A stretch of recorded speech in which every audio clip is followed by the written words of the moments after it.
ओम शांति। 8 अक्टूबर 2016। साकार महावाक्य। बाबा कहते, मीठे बच्चे, बाबा कितनी दूर से तुम्हें पढ़ाने आते हैं, पढ़ाई की फीस भी नहीं लेते, तो कितना प्यार से पढ़ना चाहिए। आज का प्रश्न, रूहानी गवर्नमेंट ने सारी दुनिया के लिए यह फ्री स्कूल खोला है, क्यों? उत्तर, क्योंकि सभी आर्फन निधन के बन गए हैं। बाप ऐसे गरीब बच्चों से फीस क्या लेंगे? इस अंतिम जन्म में बाप ऐसी पढ़ाई पढ़ाते हैं जिससे तुम विश्व का मालिक बन जाते हो। जो नए नए बच्चे पढ़ने के लिए आते हैं उन्हें भी कोई घाटा नहीं होता। बल पिछाड़ी में आए हैं, लेकिन थोड़ी मेहनत कर पुरानों से भी आगे जा सकते हैं। आज का गीत, जाग सजनिया जाग। ओम शांति। मीठे मीठे रूहानी बच्चों ने गीत सुना। रूहानी बाप ने कहा, यहाँ तुम बच्चों को आत्म अभिमानियों बैठना होता है। परम पिता परमात्मा और बच्चे अभी आकर मिले हैं। इसको कहा जाता है आत्मा और परम पिता परमात्मा का इस सृष्टि पर मेला। मेला, यह मेला एक ही बार होता है। आधा कल्प सत्युग त्रेता में कोई बुलाते ही नहीं। तुम बच्चे सुखी रहते हो, जो सुख तुम आत्माएं अभी पा रही हो। तुम पहले सतो प्रधान थे, अभी तमो प्रधान पतित बन पड़े हो, फिर बाप पावन बनाते। जब पुजारी बनते हो तो दुखी होते हो। 5 विकारों के कारण ही दुख होता है। जितना जितना सीढ़ी उतरते जाते हो उतना दुखी होते जाते हो। अभी तुम बच्चे जानते हो दुख के पहाड़ गिरने हैं। ये छोटे छोटे दुख से क्या विचलित हुए जा रहे हो।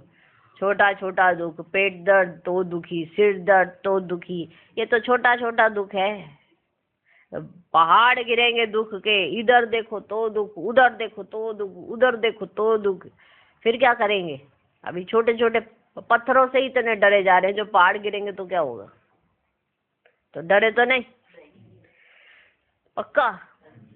अभी तुम बच्चे जानते हो दुख के पहाड़ गिर रहे हैं, इस पुरानी दुनिया का विनाश होना है। तुम्हारी बुद्धि जानती है बाबा है निराकार। वह टीचर बन हम सालिग्रामों को पढ़ाते हैं। जानती है तुम्हारी बुद्धि? जानती है, मानती है? क्या ना मानती है आपका? कहते हैं बच्चों, हम फिर से तुमको विश्व का मालिक बनाने आए हो। 5000 वर्ष पहले भी तुम स्वर्ग के मालिक बने थे, याद है ना? संगम पर ही तुमको बनाया था। अभी फिर तुमको मनुष्य से देवता, बैकुंठ स्वर्ग का मालिक बनाने आया। याद आया? याद आया? तुमको यह वर्षा दिया था, फिर तुमको 84 जन्म लेने पड़े। अभी तुम्हारे 84 जन्म पूरे हुए। ठीक, अभी मैं आया हूँ, फिर तुमको पहले नंबर जन्म से शुरू करना है। क्लियर? बात समझ आ गई? 84 जन्म पूरे हो गए, फिर से शुरू करेंगे पहले नंबर से। क्लियर हो गई बात? मैं तुम्हारा बाप तुमको पढ़ाता भी हूँ। पढ़ाता हूँ ना? पढ़ रहे हो? मैं पढ़ाता हूँ, तुम पढ़ रहे हो? हाँ, पक्का? अच्छे से पढ़ रहे हो? अब बाप पढ़ाने की फीस बच्चों से लेगा? लेगा? जिसके माँ बाप पढ़ाते हो वो जाके लाओ मेरी फीस ट्यूशन की। हाँ, जिसके माँ बाप पढ़ाते हो तो फीस थोड़ा लेंगे बच्चों से? लेगा? बच्चों से फीस कैसे लेंगे? 1 पाई भी फी नहीं लेता हूँ। 1 पाई भी नहीं, 1 पाई की भी फीस नहीं लेता हूँ। कितना दूर परम धाम से आता हूँ तुमको पढ़ाने। ये नौकरी करने रोज आता हूँ। ये नौकरी करने रोज आता हूँ। कोई की नौकरी दूर कहाँ होती है ना, तो रोज आना जाना होता है ना। तुम जानते हो बाबा ज्ञान का सागर है, जो हमको सृष्टि के आदि मध्य अंत का ज्ञान देते हैं। भगवान वाच, मैं निराकार परमात्मा हूँ, ना कि श्री कृष्ण। मैं निराकार परमात्मा हूँ, ना कि श्री कृष्ण। तुम जिस कृष्ण को भगवान समझते हो ना, वे भगवान हो ना सके। वे तो पूरे 84 जन्म लेते हैं। भगवान को अपना शरीर ही नहीं है। जैसे तुम आत्मा हो, वे भी आत्मा है, परंतु सिर्फ आत्मा कहने से तो सबके साथ मिल जाएंगे, इसलिए मुझे परमात्मा कहते हैं। अगर मुझे भी आत्मा कह देंगे तो सब आत्माओं के साथ एक जैसे हो जाएंगे ना, इसलिए मुझे परम आत्मा कहते हैं। ड्रामा प्ले अनुसार मुझ आत्मा का नाम शिव है। मैं हूँ निराकार, मुझे बुलाते ही है शिव बाबा। असल मेरा नाम एक ही है, बाकी भिन्न भिन्न नाम रख दिए। मेरा नाम कोई रुद्र है नहीं, मेरा नाम कोई रुद्र है नहीं, ना कृष्ण ने कोई यज्ञ रचा है, ये सब है झूठ। मैं ही आकर तुमको सच बतलाता हूँ, तुमको सच सच नर से नारायण बनाने मैं आया हूँ। मेरा घर बहुत दूर है, मेरा घर बहुत दूर है, यहाँ आकर इस शरीर द्वारा तुमको पढ़ाता हूँ। सारा दिन इसमें बैठता नहीं हूँ, सारा दिन इसमें बैठता नहीं हूँ, चक्कर लगाता रहता हूँ। क्या करता हूँ? चक्कर लगाता रहता हूँ। मेरी गलानी करने के कारण ना तुम बहुत दुखी महान पतित बन गए हो।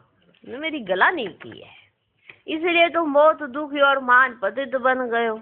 अब भगवान की गलानी करेंगे तो बचेंगे थोड़ा।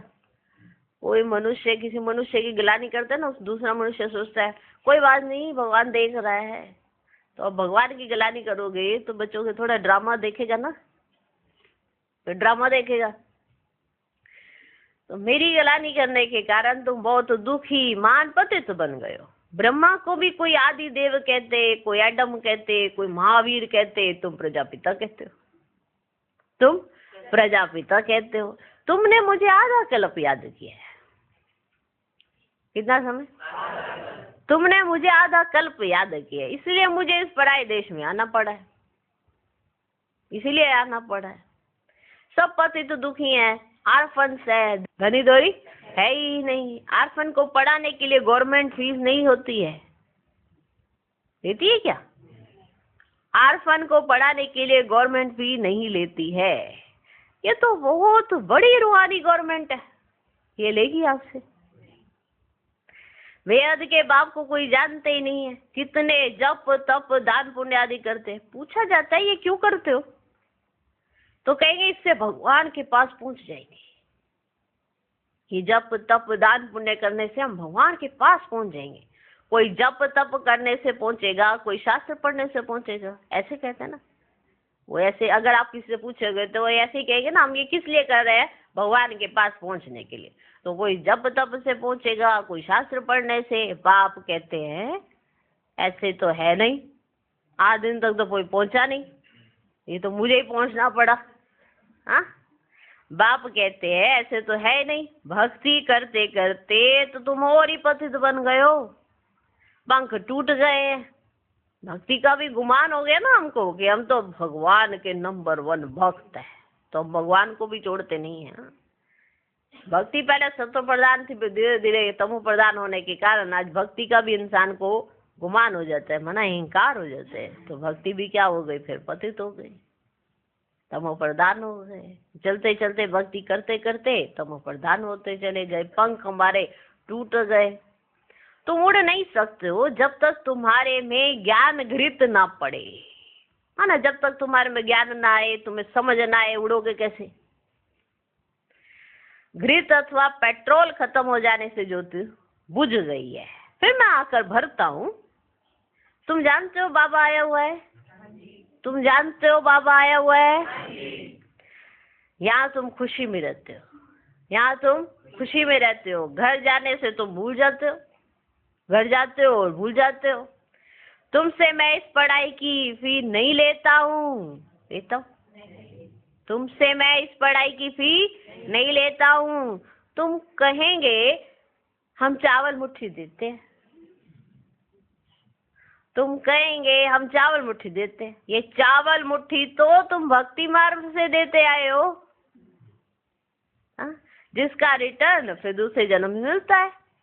अभी तो तुम जानते हो बाप सम्मुख बैठे हैं, अभी तो तुम जानते हो बाप सम्मुख बैठे हैं, फ्री पढ़ाते हैं, फ्री पढ़ाते हैं, क्योंकि जानते हैं इनों के पास रखा ही क्या है जो मुझे देंगे। फ्री पढ़ाते हैं। गवर्नमेंट भी एडमिशन देती है ना, तो फ्री पढ़ाती है ना, क्योंकि जानती है कि इनों के पास रखा ही क्या है, समझा। तो रूहानी गवर्नमेंट भी जानती है कि नहीं जानती है, जानती है ना, इसलिए तुमको फ्री पढ़ाते हैं। क्या देते हो, चावल मुट्ठी, वो भी अपने खाने के लिए, बाप के खाने के लिए नहीं देते हो। फ्री पढ़ाते हैं क्योंकि जानते हैं इनों के पास रखा ही क्या है, तो बाप थोड़ी तुमसे कुछ लेंगे, बाप थोड़ी तुमसे कुछ लेंगे। उस पढ़ाई में तो कितना खर्चा करना पड़ता है ना। कोई भी माना अगर आपने कोई बड़ा ऐसे पढ़ाई करनी है तो उसमें खर्चा होता है, वो कर लेंगे और उस पढ़ाई में टू मच इन्वॉल्व हो जाएंगे और ये पढ़ाई साइड में रख देंगे। एक पढ़ाई में कितने सब्जेक्ट होते हैं, करके भी 8-10 कई सब्जेक्ट हो जाते हैं, सारे पढ़ने होते हैं ना। और ये सब्जेक्ट का है बीच में, अगर गवर्नमेंट कहे ना, वो बाहर की गवर्नमेंट ये सब्जेक्ट डाल दे तो पढ़ना पड़ेगा। ये सब्जेक्ट अगर डाल दे स्पिरिचुअल का, आध्यात्मिकता का, तो फिर पढ़ना पड़ेगा। तो वही रूहानी बाप आके समझाते हैं तो पढ़ते क्यों नहीं हो। अगर रूहानी बाप का कहना मानोगे तो ऊंच पद पाओगे, अगर ड्रामा आपको सिखाएगा या समय सिखाएगा तो फिर पद थोड़ा पाओगे। तो नेचुरली समझ में आया। उस पढ़ाई में तो कितना खर्चा करना पड़ता है, कितने इम्तिहान पास करने पड़ते हैं। मैं तो एक ही पढ़ाई पढ़ाता हूँ, मैं तो एक ही पढ़ाई पढ़ाता हूँ। स्कूल में जो आते जाते हैं उनको ऐड करता जाता हूँ, स्कूल में जो आते जाते हैं उनको मैं ऐड करता जाता हूँ। हाँ, जो लेट आते हैं उनको थोड़ी मेहनत जास्ती करनी पड़ती है, उनके बदले में फिर देरी से आने वालों को अच्छी पॉइंट्स मिलती है। जो पहले से आए थे और उसके बाद में जो आए उन लोगों को फिर अच्छी अच्छी पॉइंट्स भी मिल जाती हैं। जो जल्दी जल्दी पढ़ते उनको कुछ घाटा नहीं है, नई नई अच्छी पॉइंट्स मिलने से पुरानों से भी सीखे जाते हैं। बाप कहते शुरू में जो आए वे कितने भागंती हो गए, अच्छा हुआ जो तुम देरी से आए हो। शुरू में जो आए कितने भागंती हो गए, अच्छा हुआ जो तुम देरी से आए, तो फिर तुमको गुए गुए माना गुए ते भी गुए पॉइंट्स मिलती है। अब ये समझने की बात है ना, हमें पढ़ा कौन रहा है, सीधी सी बात यही समझनी है। कई तो ये कहते हैं यहाँ कितने आए थे, कितने चले गए, फिर उनकी सोच चलती हम भी चले जाएंगे शायद। अरे अपने पुरुषार्थ से मतलब रखो। तुम्हारा पुरुषार्थ ऐसा नहीं होगा तो कल के जाते आज ही चले जाएंगे, उसमें क्या बड़ी बात है। लेकिन तुम्हें कितनी अच्छी अच्छी गुए गुए पॉइंट्स मिल रही हैं तो उससे क्या होता है, हर बात स्पष्ट होती जाती है। तो जो पहले आए उन्हें नहीं स्पष्ट हुई, जो बाद में आए उनको स्पष्ट हो गई, तो ये तो कितनी अच्छी बात है ना।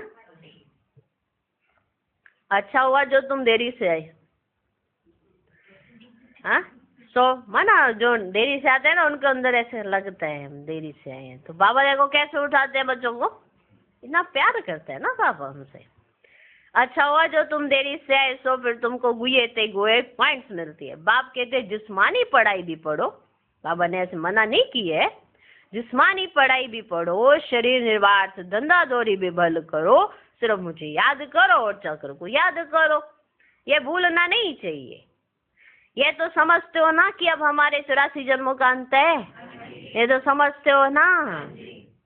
पाप समझाते हैं मुझे याद करो तो तुम तमो प्रधान से सतो प्रधान बन जाएंगे। याद तो तुम बाप को भी करते हो, पति को भी करते हो, याद तो तुम बाप को भी करते हो, पति को भी करते हो।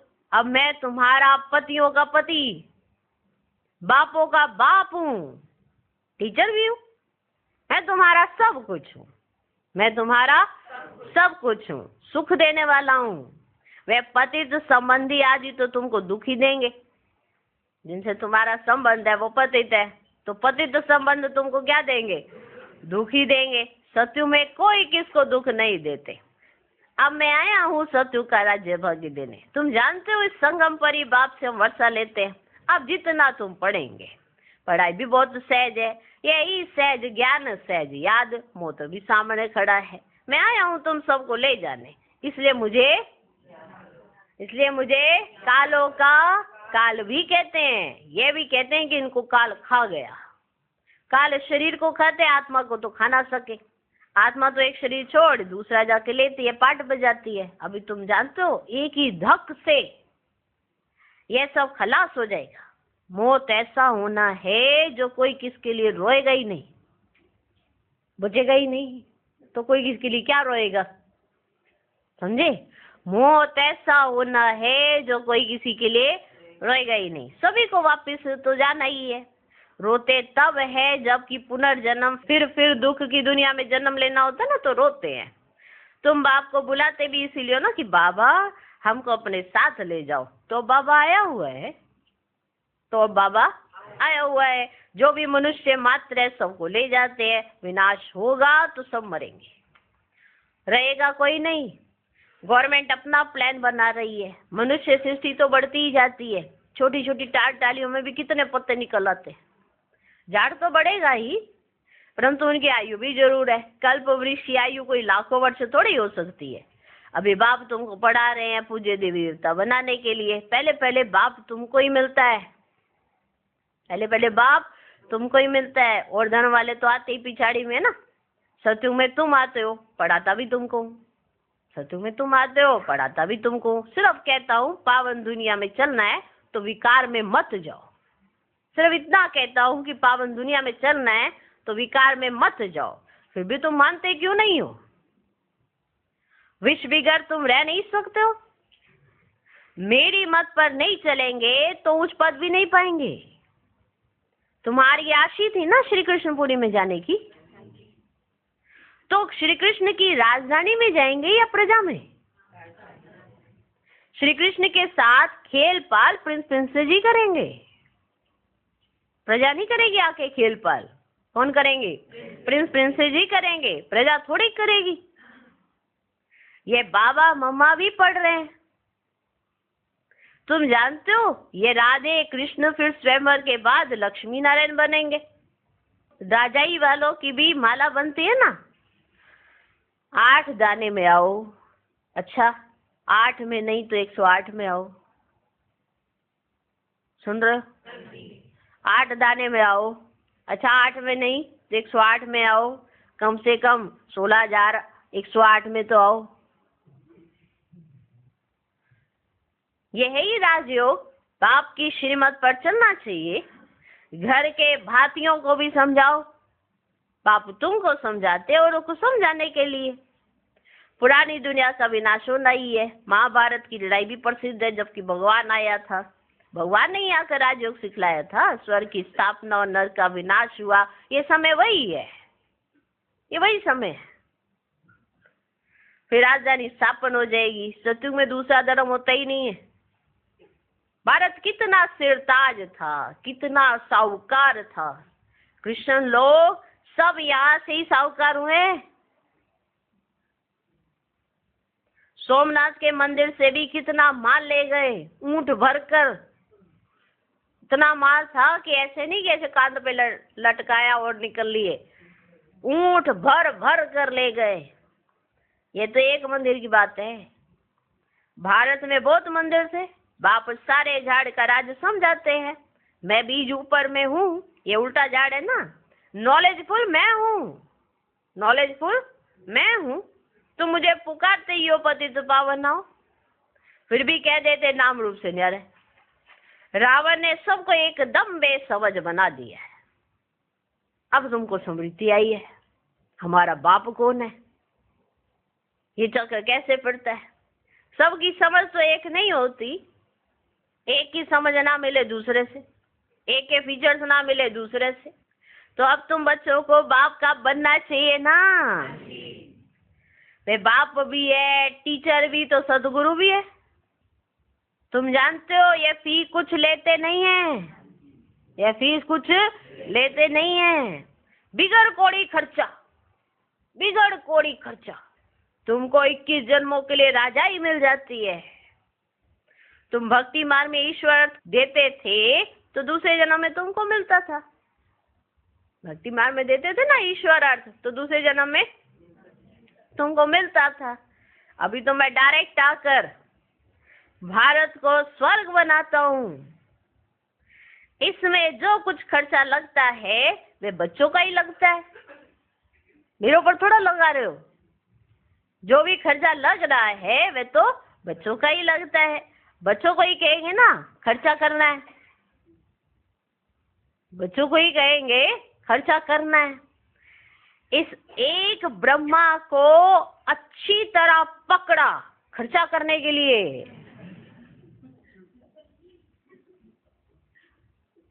सुनो सुनो सुनो, शिव बाबा खुद बता रहे हैं मैंने क्या किया। सुन रहे हो? इस एक ब्रह्मा को अच्छी तरह पकड़ा खर्चा करने के लिए, इनमें प्रवेश कर इनसे सब कुछ कराया। ये तो झट स्वाहा हो गया, ये तो झट स्वाहा हो गया।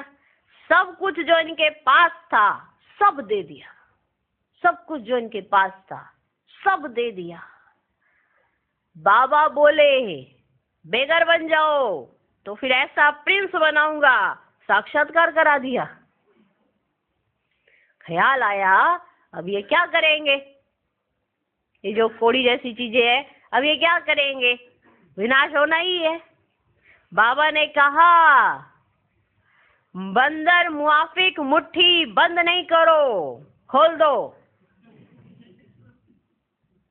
खजाने में बंदर क्या करते हैं, माना घड़ा भरा हुआ खजाने से वो हाथ डालता है, और जब हाथ उसमें डालता है ना तो मुट्ठी बंद कर लेता है और उसका हाथ निकलता ही नहीं है। हाँ, तो अगर खजाना हमारे हाथ में है, माना कोई धन हमारे पास है, तो बाबा ने इनसे कहा क्या करो, खोल दो, मुट्ठी खोल दो। सुन रहे हो? झट खोल दी, झट खोल दी। बाबा ने कहा बंदर मुआफिक मुट्ठी बंद नहीं करो, खोल दो, झट खोल दी। नहीं तो इतने बच्चों का खर्चा कैसे चलता। बच्चू बादशाह पीरू वजीर यह हो गया, बच्चू बादशाह पीरू वजीर यह हो गया। एक कोई पैसे के लिए पकड़ लिया, भट्टी बननी थी ना, तुम बच्चों की भट्टी बननी थी ना, इसलिए एक कोई पैसे के लिए पकड़ लिया। सोचो कितनी वंडरफुल बातें हैं। एक कोई तो सोचो, बुद्धिमानों का बुद्धि, माना जो परम पिता परमात्मा है वो एक को पकड़ ले तो कितना कुछ हो सकता है। और हमारा कना कना सफल कराने के लिए बाबा ने हमको चांस दिया हुआ है, चांस दिया है हमको, वरना एक कोई पकड़ ले और सारे काम हो जाएंगे। सोचो,